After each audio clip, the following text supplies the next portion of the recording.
Hello everyone, எல்லாரும் எப்படி இருக்கீங்க? கண்டிப்பாக நல்லா இருப்பீங்கன்னு நம்புகிறேன். இன்னைக்கு நாம ரொம்ப நாளைக்கு அப்புறம் ஒரு சூப்பரான கொரியன் மூவி தான் பார்க்க போகிறோம். கண்டிப்பாக உங்களுக்குமே ரொம்ப பிடிக்கும். பிகாஸ் இந்த மூவி ஒரு எமோஷனல் ரோலர் கோஸ்டர் மாதிரி ஜாலியாக என்ஜாய் பண்ணி சிரிச்சிட்டு இருக்கும்போது பயங்கரமாக ஃபீல் பண்ணி அழுவ வைப்பாங்க. அதுவே ரொம்ப எமோஷனலாக போயிட்டு இருக்கும்போது டக்குன்னு சிரிக்க வைப்பாங்க. So definitely worth to watch தான். தென் இதே மாதிரி இன்னும் இன்ட்ரெஸ்டிங்கான மூவிஸ்லாம் நிறைய பார்க்கணுன்னா மறக்காம நம்ம சேனலுக்கு சப்ஸ்கிரைப் பண்ணிக்கோங்க. ஓகே, இப்போ நாம இன்னைக்கான மூவிக்குள்ள போகலாம். இந்த எபிசோட்கான ஓப்பனிங் சீன்லயே ஒரு முக்கியமான விஷயத்தை பத்தி சொல்லிடுறாங்க. அதாவது 2010 வருஷம் இன்டர்நேஷனல் லெவல்ல நடந்த ஹோம்லெஸ் பீப்புளுக்கான, அதாவது வீடு வாசல்லாம் இல்லாம தெருவுல தூங்குவாங்கல்ல, அவங்களுக்கு நடந்த இன்டர்நேஷனல் ஃபுட்பால் மேட்ச்ல கொரியாவை ரெப்ரசன்டேட் பண்ண டீமை வச்சு பேஸ் பண்ணி எடுக்கப்பட்டது தான் இந்த மூவி. மற்றபடி இதுல வர எந்த சம்பவங்களும் உண்மை கிடையாது, அனைத்தும் கற்பனையே. ஸோ ஜாலியா பார்த்து சந்தோஷமா என்ஜாய் பண்ணுங்கன்னு சொல்லி தான் ஆரம்பிக்கிறாங்க. கட் பண்ணா சவுத் கொரியால ரொம்பவே பெரிய லீக் மேட்ச் நடக்குது. ரெண்டு பெரிய டீம் மோதிக்கிறாங்க. ஸோ பிளேயர்ஸ் எல்லாம் வெறி கொண்ட வேங்கையா, சினம் கொண்ட சிங்கமா, சீரும் சிறுத்தையா, பாயும் புலியா விளையாடுறாங்க. சீக்கிரமா கோல் போட்டு இந்த மேட்சை சீக்கிரமா வின் பண்ணுங்கடான்னு சொல்லி இந்த ஸ்பான்சர்ஸ், மேனேஜர்ஸ் எல்லாம் கத்தவும் பிளேயர்ஸ்க்கு ரொம்ப ப்ரெஷர் ஆகிடுது. ஸோ வின் பண்ணியே ஆகணுங்கிற கட்டாயத்தில் இருக்கிற இந்த ரெண்டு டீமும் பயங்கரமா போட்டி போட ஆரம்பிக்கிறாங்க. அதுல ஒரே டீமுக்காக விளையாண்டுட்டு இருக்க நம்ம ஹீரோ பாக் சியோ ஜின்னும் அவரோட ஃப்ரெண்டு ஹாங்டேவும் பார்த்தோம்னா அடுத்து யார் இன்டர்நேஷனல் மேட்ச்ல விளையாட போறோங்கிற போட்டியில அவங்களுக்குள்ளேயே சண்டை போட்டுக்கிறாங்க. ஃபைனலா நம்ம ஹீரோவை பீட் பண்ணிட்டு ஹாங்டே கோல் போட்டுறவும் அவருக்கு இன்டர்நேஷனல் வாய்ப்பு கிடைச்சிடுது. ஈவன் அவங்க டீமுமே ஜெயிச்சிடுறாங்க. ஆனா நம்ம ஹீரோக்கு தான் இதுல சந்தோஷம் இல்ல. சோ சோகமாவே இருக்காரு. அப்புறம் பிரஸ் மீட்ல இந்த ரிப்போர்ட்டர்ஸ் எல்லாம் ஹாங்டேவை புகழ்ந்து புகழ்ந்து பேசவும் அவருக்கே ரொம்ப கில்ட்டி ஆகிடுது. ஹீரோவை ஃபேஸ் பண்ண முடியாம ரொம்பவே தயங்கி தயங்கி ரிப்ளை பண்ணிட்டு இருக்காரு. அப்படி இருக்கும்போது தான் ஒரு ரிப்போர்ட்டர் நம்ம ஹீரோவை பார்த்து, உங்க அம்மா பிசினஸ்க்காக ஊர் ஃபுல்லா கடன் வாங்கி வச்சுட்டு போலீஸ் கிட்ட இருந்து எஸ்கேப் ஆகி ஓடிட்டாங்களாமே, இப்ப அவங்க எங்க இருக்காங்க, என்ன பண்ணிட்டு இருக்காங்கங்கிறது உங்களுக்கு தெரியுமான்னு கேட்க, இது நடந்து முடிஞ்ச ஃபுட்பால் மேட்சுக்கான பிரஸ் மீட். சோ நீங்க ஸ்போர்ட்ஸை பத்தி மட்டும் தான் கேள்வி கேட்கணும், தேவையில்லாத விஷயத்தை பத்தி பேசாதீங்கன்னு மேனேஜர் சொல்ல, இந்த ரிப்போர்ட்டர் விடாம ஹீரோ கிட்ட அவங்க அம்மாவை பத்தியே கேள்வி கேட்டுட்டு இருக்காரு. நம்ம ஆளு ரொம்ப கஷ்டப்பட்டு கோவத்தை கண்ட்ரோல் பண்ணிட்டு உட்கார்ந்துருக்காரு. ஆனா என்ன, இவங்க டீம்மேட்ஸ்க்கு நடுவுல ஒரு பெரிய ப்ராப்ளம் நடக்கிறதுனால ஒரே ஒரு பிளேயரை மட்டும் டெர்மினேட் பண்ணி வெளியில அனுப்பிட்டு மொத்த எல்லாரும் வேன்ல ஏறும்போது மறுபடியும் அந்த ரிப்போர்ட்டர் நம்ம ஹீரோ கிட்ட அவங்க அம்மாவை பத்தி தேவையில்லாத கேள்வி கேட்கவும் பொறுமை இழந்துடுற நம்மாலு, உங்க கண்ணு பார்க்க நிஜமாவே ரொம்ப அழகா இருக்குன்னு சொல்லவும், இப்ப ரீசெண்டா தான் பிளாஸ்டிக் சர்ஜரி பண்ணேன்னு அவன் ரிப்ளை பண்றதுக்குள்ள டக்கு நம்மால அவன் கண்ணிலேயே குத்தி நொல்லையாக்கிடுறாரு. பாவம் வலி தாங்க முடியாம துடிக்க ஆரம்பிச்சிடுறான். அப்புறம் என்ன, ரொம்பவே ஃபேமஸான ஒரு ஃபுட்பால் பிளேயர் ரிப்போர்ட்டர் அடிச்சிட்டாரு, ரொம்ப திமிரா பிஹேவ் பண்றாரு, ரூடா நடந்துக்கிறாருன்னு சொல்லி நம்ம ஹீரோ ஃபுட்பால் விளையாடாம கொஞ்ச நாளைக்கு தடை போட்டுடுறாங்க. பத்தாவதுக்கு கே நெட்டிசன்ஸ்லாம் இந்த இஷ்யூவை யூஸ் பண்ணி பயங்கரமா வேலையை காட்டவும் ஒரே நாள்ல நம்ம ஹீரோவோட இமேஜ் டோட்டலா டேமேஜ் ஆகிடுது. பட் நெகட்டிவிட்டிலையுமே பாப்புலாரிட்டி கிடைக்கும்னு நம்பி ஒரு என்டர்டைன்மெண்ட் கம்பெனிக்காரங்க ஹீரோவை அப்ரோச் பண்ணி ஐடலாக சொல்றாங்க. இருக்கிற பிரச்சனை பத்தாதுன்னு இது வேறையா, தயவு செஞ்சு என்னை விட்டுருங்க, நான் ஃபுட்பால்ல இருந்து ரிட்டையர்ட் ஆக முடிவு பண்ணிட்டேன்னு ஹீரோ சொல்ல, நல்ல முடிவு தான், பட் நீங்க ஃபினான்ஷியலா கொஞ்சம் கஷ்டப்படுற மாதிரி இருக்கும். பிகாஸ் நீங்க அடிச்ச அந்த ரிப்போர்ட்டருக்குமே நிறைய நஷ்டேட்லாம் கொடுத்துருக்கீங்க. அதுக்கப்புறம் உங்க வாழ்க்கையை நடத்த காசு பணம் தேவை. அதனால தான் சொல்றோம், பேசாம ஐடல் ஆகிருங்க, அதுக்கப்புறம் எந்த ஒரு பிரச்சனையும் இருக்காதுன்னு சொல்லி பிரெயின் வாஷ் பண்ணவும் நம்ம ஹீரோவுமே வேற ஆப்ஷன் இல்லாம ஒத்துக்கிறாரு. சரி, என்னை வச்சு நீங்க என்ன பண்ண போறீங்கன்னு கேட்க, இந்த என்டர்டைன்மெண்ட் இண்டஸ்ட்ரிக்குள்ள வந்த உடனே யாராலையும் பாப்புலர் ஆக முடியாது, அதுலயும் நீங்க ஒரு ஃபுட்பால் பிளேயருங்கிறதுனால உங்களை வச்சு நாங்க கொஞ்சம் எக்ஸ்பிரிமெண்ட் டெமோலாம் பார்க்கணும், அதனால டாக்குமெண்டேஷன் மூவி எடுக்க போறோம்னு சொல்ல, ஏற்கனவே எனக்கு ரொம்ப நல்ல பேரு, இதுல நான் நடிச்சேன்னா அவ்வளோதான், போங்கயா நீங்களும் வேணாம் உங்க என்டர்டைன்மெண்ட் இண்டஸ்ட்ரியும் வேணான்னு சொல்லிட்டு நம்ம ஹீரோ கிளம்பிடுறாரு. ஹலோ மிஸ்டர் ஃபுட்பால் பிளேயர், ஏற்கனவே நீங்க ரொம்ப பெரிய பிரச்சனையில இருக்கீங்க, இப்ப காசு பணம் இல்லைன்னா ரொம்ப சிக்கலாகிரும். பத்தாவதுக்கு உங்க அம்மா வேற போலீஸ் தேடிட்டு இருக்காங்க. ஸோ எந்த ஸ்கேண்டல்லையும் மாட்டி வாழ்க்கையை இழந்துட்டு நடு ரோட்ல நிக்க கூடாதுன்னா நான் சொல்றதை கேளுங்கன்னு மிரட்டவும் நம்ம ஆளு நல்லா யோசிச்சு பார்த்துட்டு திரும்ப அந்த என்டர்டைன்மெண்ட் கம்பெனிக்குள்ளேயே வந்துடுறாரு. சரி, இந்த டாக்குமெண்டேஷன் மூவி எதை பத்தி இருக்க போகுதுன்னு ஹீரோ கேட்க, ஹோம்லெஸ் பீப்புளுக்காக இன்டர்நேஷனல் லெவல்ல ஒரு பெரிய ஃபுட்பால் மேட்ச் நடத்த போறாங்க. அதுக்கு நம்ம நாட்டை ரெப்ரசன்டேட் பண்ண போற டீமுக்கு நீ தான் கோச்சா இருக்க போற, அதை பேஸ் பண்ணி தான் நாங்க டாக்குமெண்டேஷன் மூவி எடுக்க போறோம்னு சொல்லவும், என்ன ஹோம்லெஸ் பீப்புளுக்கா, பட் அவங்க கிட்ட நான் என்ன எதிர்பார்க்க முடியும், பெருசா எனக்கு சேலரி கூட எதுவும் கிடைக்காதேன்னு ஹீரோ சொல்ல, பொதுவா நாம ஒரு துறையில பிகினர்ஸா இருக்கும்போது வருமானத்தை எதிர்பார்க்காம நமக்குள்ள இருக்கிற திறமையை மட்டும்தான் வெளிக்கொண்டு வரணும். ஸோ நீயுமே பெருசா எதுவும் எதிர்பார்க்காதுன்னு சொல்லிட்டு டைரக்டரை இன்ட்ரோ பண்ணி வைக்கிறாங்க. வேற யாரும் இல்ல, நம்ம செல்லக்குட்டி ஐயோ தான் நம்ம heroine. Hi mister football player, நான் ஒன்றும் உங்க பெரிய ஃபேனெல்லாம் இல்லை, பட் உங்களை பத்தி எனக்கு நிறைய தெரியும். ஓகே, இப்போ விஷயத்துக்குள்ள வரேன். இந்த வருஷம் நடக்க போற ஹோம்லெஸ் பீப்புளுக்கான ஃபுட்பால் மேட்ச்ல நம்ம நாட்டை ரெப்ரசன்டேட் பண்ண போற டீமை வச்சு தான் நாங்க டாக்குமெண்டேஷன் மூவி எடுத்துட்டு இருக்கோம். ஸோ அவங்களோட கோச்சான நீங்க எங்க கூட சேர்ந்து கோஆபரேட் பண்ணினா கண்டிப்பா நாம எல்லாருமே ஃபியூச்சர்ல ஒன்னா சேர்ந்து சாதிக்கலான்னு ஹீரோயின் சொல்ல, நல்லா தான் பேசுறீங்க, ஆனா எனக்கு அவுட்புட் நினைச்சாலே ரொம்ப பயமா இருக்குன்னு சொல்லி புலம்பிக்கிட்டே நம்ம ஹீரோ ட்ரைனிங் கொடுக்க போறாரு. பார்த்தா அங்க இருக்கிற எல்லாருமே கொஞ்சம் வயசானவங்க. ஹாய், என்னோட பேரு பாக்ஸியோ ஜூன். நீங்க யாரும் கவலைப்படாதீங்க, நான் உங்களுக்கு நல்ல ஃபுட்பால் கோச்சா இருந்து உங்க எல்லாரையுமே சாதிக்க வைக்கிறேன்னு சொல்ல, டீம்மேட்ஸ் எல்லாம் பதில் எதுவும் பேசாம அமைதியா இருக்காங்க. சாரிப்பா, டைலாக மறந்துட்டாங்க போலன்னு மேனேஜர் சொல்லவும், இது டாக்குமெண்டேஷன் ஃபிலிம் தானே, அப்புறம் எதுக்கு டைலாக்ஸ் எல்லாம்னு ஹீரோ கேட்க, அதுதான் என்னோட பிளாட் ட்விஸ்ட், என் கூட கொஞ்சம் வாங்க, உங்களுக்கு எல்லாத்தையும் நான் தெளிவா புரிய வைக்கிறேன்னு சொல்லி சிரிச்சுக்கிட்டே வர நம்ம ஹீரோயின். இது ஒரு சாதாரண டாக்குமெண்டேஷன் மூவியா இருந்தாலும் இதுக்குமே நிறைய செயல்முறைகள்லாம் இருக்கு. ஸோ நீ எங்களுக்கு கோஆப்ரேட் பண்ணா மட்டும்தான் உன் மேல மக்களுக்கு இருக்க இந்த பேட் இமேஜ் எல்லாம் சேஞ்ச் பண்ணி திரும்ப நீ பழையபடி பாப்புலர் ஆக முடியும். அதை விட்டுட்டு நீ தேவையில்லாம ஏதாவது ரூல்ஸ் அண்ட் ரெகுலேஷன் பேசிட்டு இருந்தீங்கன்னா அப்புறம் அடுத்த வருஷம் நீ இந்த ஹோம்லெஸ் பீப்புளுக்கான ஃபுட்பால் மேட்ச் விளையாட வேண்டியதா இருக்குன்னு சொல்லி ஹீரோயின் மிரட்டுறாங்க. இதெல்லாம் சரி வருமாங்கிற சந்தேகத்துல ஹீரோ திருதிருன்னு முழிக்கிறாரு. ஒப்பா, உலகம் ஒரு நாடக மேடை, நாம் அனைவரும் அதில் நடிகர்கள், சோ கண்டிப்பா நடிச்சுதான் ஆகணும்னு சொல்லிட்டு ஹீரோயின் கேட்கன்னு சிரிக்கவும், நீ என்ன லூசா, உனக்கு அடிக்கடி நட்டு கலந்து போயிருமான்னு ஹீரோ கேட்க, நான் இப்படியே சிரிச்ச முகத்தோட இருப்பேன் மட்டும் நினைக்காத, திடீர்னு மூடு மாறினா மூஞ்சி மேலேயே பூரா விட்டுருவேன்னு ஹீரோயின் சொல்ல, எது பூரா விட்டுருவாளான்னு சொல்லி ரொம்ப பயந்து போயிடுற நம்ம ஹீரோ அதுக்கப்புறம் மறுபடியும் எல்லாருக்கும் ட்ரைனிங் கொடுக்க ஆரம்பிக்கிறாரு. இங்க பாருங்க மை டியர் பாய்ஸ், நாம விளையாட தெரியாம தோத்து போறதெல்லாம் தப்பு கிடையாது, பட் நாம அதுக்கு முயற்சி எடுக்காம இருக்கிறது தான் ரொம்ப பெரிய அசிங்கம். அதனால நீங்க முடிஞ்ச வரைக்கும் ட்ரை பண்ணுங்க, நானுமே உங்களுக்கு சப்போர்ட்டிவா இருக்கேன்னு ஹீரோ சொல்ல, உட்கார்ந்துருக்க யாருமே எதுவும் ரியாக்ட் பண்ண மாட்டாங்க. தென் நம்ம ப்ரொடியூசர் கைத்தட்டுங்கன்னு சொன்னதுக்கு அப்புறம் தான் கையே தட்டுறாங்க.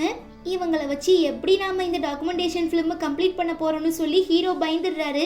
கட் பண்ணா நமக்கு இந்த டீம்ல இருக்கிற எல்லா முக்கியமான கேரக்டரையும் இன்ட்ரோ பண்றாங்க. எல்லாருமே வாழ்க்கையில படக்கூடாத கஷ்டங்களை பட்டு நடுத்தெருக்கு வந்தவங்க தான், அதனாலதான் இவங்களெல்லாம் ஹோம்லெஸ் பீப்புள்னு சொல்றாங்க. ஃபர்ஸ்ட் பார்த்தோன்னா நம்ம வாங்டாங் அங்கிள், ஒரு பெரிய கம்பெனியோட பிரசிடென்டா இருந்த இவரு மதுக்கும் மாதுக்கும் அடிமையாகி தாங்கிட்ட இருந்த எல்லா சொத்துக்களையும் இழந்துட்டு இப்ப ரொம்ப கஷ்டப்படுறாரு. இந்த டீம்லயே உருப்படியா கோல் போடுற ஒரே ஒரு நல்ல பிளேயர்னா அது இவர் மட்டும்தான். செகண்டு நம்ம பாங்ஸோ அங்கிள், பிறந்ததுலேருந்தே இவர் ஆர்ஃபன் தான், அனாதை தான். அப்புறம் இவருக்கு கொஞ்சம் மனநல பாதிக்கப்பட்ட ஒரு கேர்ள் ஃப்ரெண்டுமே இருக்காங்க. தேர்டு நம்ம ஜூன்பான் அங்கிள், இவருக்கு 12 வயசுல ஒரு பெண் குழந்தை இருக்கா, பட் சம்பாதிக்கிற திறமை இல்ல, சரியான இளிச்சவாயா சுத்திட்டு இருக்காருன்னு சொல்லி ஒய்ஃப் டிவோர்ஸ் பண்ணிட்டு ஒரு ஆஸ்திரேலியன் சிட்டிசனை மேரேஜ் பண்ணிக்கிட்டாங்க. முக்கியமா இவர் டாட்டரோட கஸ்டடி எக்ஸ் ஒய்ஃப் கிட்ட இருக்கிறதுனால அடுத்த வருஷம் ஆஸ்திரேலியா ஹஸ்பண்ட் கூட அவங்க டாட்டரை அழைச்சிக்கிட்டு அந்த நாட்டிலேயே போய் செட்டில் ஆகிடுவாங்களாம். ஃபோர்த்து மூன்சோ அங்கிள், இதுக்கு முன்னே இவர் ஒரு பயங்கரமான கேங்ஸ்டரா இருந்திருப்பாரு, பட் நிறையவே கொலை மிரட்டல் வந்ததுனால தான் சாதாரண ஹோம்லெஸ்ஸா மாறிட்டாராம். என்னதான் ஆளு பார்க்க ரொம்பவே ரகடா இருந்தாலும் சரியான காமெடி பீஸு. எப்ப பாரு எதையாவது லொடலுடன் பேசி பேசி பில்டப் கொடுத்துட்டே இருப்பாரு. அப்படிதான் இப்ப அந்த சாக்கர் பாலை பார்த்துட்டு, எனக்கு 8 வயசா இருக்கும் போது நான் ஃபுட்பால் விளையாட ஆசைப்பட்டு எங்க அம்மா கிட்ட பால் கேட்டேன், ஆனா அவங்க எனக்கு வாங்கி தரல. எப்படியாவது என்னோட ஆசையை நிறைவேற்றிக்கணுங்கிறதுக்காக நான் என் ஃப்ரெண்டோட தலையை ஃபுட்பால் மாதிரி எட்டி உதைச்சேன். அதனாலதான் நானுமே ரொம்ப மோசமான கேங்ஸ்டர் ஆனேன்னு தன்னோட கதையை சொல்லிட்டு விளையாட ஆரம்பிக்கிறாரு. இதெல்லாம் பார்த்துட்டு ஹீரோயின் கெக்கபக்கேன்னு சிரிக்கிறா. ஹீரோ செம காண்டாகிடுறான். சரி ஃப்ரீயா விடு, அங்க உட்கார்ந்துருக்கான்ல சகப்பு சொக்கா, அவன் யார்கிட்டயும் எதுவும் பேச மாட்டான், அவனை பத்தி எதுவுமே தெரிஞ்சுக்க முடியல, எனக்கு என்னமோ அவன் பின்னால ஒரு பெரிய மர்மம் இருக்க மாதிரி தெரியுதுன்னு ஹீரோயின் சொல்றாங்க. அப்புறம் நைட்டு நம்ம ஹீரோ யாருக்கும் தெரியாம ரகசியமான முறையில போய் தன்னோட அம்மாவை மீட் பண்றாரு. சரியான கோளாரா இருப்பாங்க போல. மைசன், நான் உன்னை நினைச்சு ரொம்ப கவலைப்பட்டேன், என்னால சரியா சாப்பிட கூட முடியலன்னு சொல்ல, முன்ன விட இப்ப ஒரு சுத்து பெருத்திருக்கீங்க, தேவையில்லாம போய் சொல்லாதீங்க, இப்ப எதுக்காக என்ன கூப்பிட்டீங்க, உங்களுக்கு என்னதான் வேணும்னு நம்மால கேட்க, நீ ஃபுட்பாலை விட்டுட்டு ஐடல் ஆக போறன்னு கேள்விப்பட்டேன், இதெல்லாம் உண்மையா? அது உங்களுக்கு தேவையில்லை, ஏன்னா இப்போதைக்கு என்கிட்ட எந்த காசும் இல்ல, நீங்க எதிர்பார்க்கிற எதுவும் என்கிட்ட இருந்து கிடைக்காது. அப்படிலாம் இல்ல தம்பி, கோவப்படாத, நீ நல்லா இருக்கணுங்கிறதுக்காக தானே அம்மா எல்லாத்தையுமே பண்ண, சும்மா எல்லாத்துக்கும் என்னையே சொல்லிட்டு இருக்காதீங்க. 2 வருஷத்துக்கு முன்ன நான் கஷ்டப்பட்டு சம்பாதிச்ச காசை வச்சு பிசினஸ் ஆரம்பிக்கிறேங்கிற பேர்ல நிறைய பேர்கிட்ட இருந்து கடன் வாங்கி அது எல்லாம் லாஸ் ஆனதுக்கு அப்புறம் சொல்லாம கொள்ளாம நீங்க பாட்டு ஊரை விட்டு ஓடி போயிட்டீங்க. போற வரவன் எல்லாரும் என்கிட்ட தானே கேள்வி கேட்டான், அதனாலதான் என்னோட வாழ்க்கை கெரியர் எல்லாமே பாதிக்கப்பட்டுச்சு. சோ தேவையில்லாம இந்த மாதிரி என்கிட்ட பேசிட்டு இருக்காதீங்கம்மான்னு ஹீரோ கத்த, நான் பண்ணது தப்பாவே இருக்கட்டும், பட் இப்ப அது எல்லாத்துக்கும் நான் கடவுள்கிட்ட பாவ மன்னிப்பு கேட்கறேன்னு சொல்ல, உங்களுக்கு தான் கடவுள் நம்பிக்கை இல்லையே, இதுவரை இல்ல, பட் இப்பெல்லாம் நான் வாரத்துக்கு 2 தடவை சர்ச்சுக்கு போயிட்டு இருக்கேன் தெரியுமா? அதுக்கெல்லாம் காரணம் அந்த அங்கிள் தான்னு சொல்லி புதுசா ஒருத்தரை இன்ட்ரோ பண்ணி வைக்கிறாங்க. நம்ம ஹீரோக்கு ஸ்டெப் ஃபாதர். ஏமா, இப்ப நீ என்ன சிச்சுவேஷன்ல இருக்குங்கிறதையே மறந்துட்டு ஏன் இப்படி தேவையில்லாத வேலை பார்த்து வச்சிருக்கன்னு கேட்க, எனக்குமே ஒரு சப்போர்ட் தேவையில்ல. இந்த அங்கிள் தான் தன்னோட வீட்டுல என்ன மறைய வச்சிருக்காரு. ஸோ இவர் என்ன பத்திரமா பார்த்துப்பாரு. அதே மாதிரி நீயுமே ஜாக்கிரதையாருன்னு சொல்லிட்டு அம்மா கிளம்பிடுறாங்க. சரி கழுதப்போ, இதோட எல்லா ப்ராப்ளமும் முடிஞ்சிருச்சு போலன்னு நாம நினைப்போம். ஆனா இங்க தான் எல்லா பிரச்சனையுமே ஆரம்பிக்குது. பாங்சோ அங்கிள் தனக்கு விளையாட விருப்பம் இல்லைன்னு சொல்லி அந்த டீமை விட்டு விலகிடுறாரு. வேற பிளேயர்ஸ் இல்லாததுனால நம்ம எப்படியாவது அவர்கிட்ட பேசி திரும்ப டீமுக்கு அழைச்சிட்டு வரணும்னு ஹீரோயின் சொல்ல, நீ ஸ்கிரிப்டை மட்டும் கொடு, மற்ற எல்லாத்தையும் நான் பாத்துக்கிறேன்னு சொல்லி நம்ம ஹீரோ களத்துல இறங்குறாரு. இங்க தான் நம்ம பாங்சோ அங்கிளை பத்தின ஒரு ஷார்ட் ஃபிலிம் காட்டுறாங்க. பிறந்ததுலேருந்தே ஒரு ஆர்ஃபனா இருந்த நம்ம பாங்சோ அங்கிள் சின்ன வயசுல தான் ரிலேட்டிவ்ஸ் வீட்டில் தான் வாழ்ந்திருக்காரு. பட் ஒரு கட்டத்துக்கு அப்புறம் அங்க இருக்க முடியாம தெருவில் படுத்து தூங்கியிருக்காரு.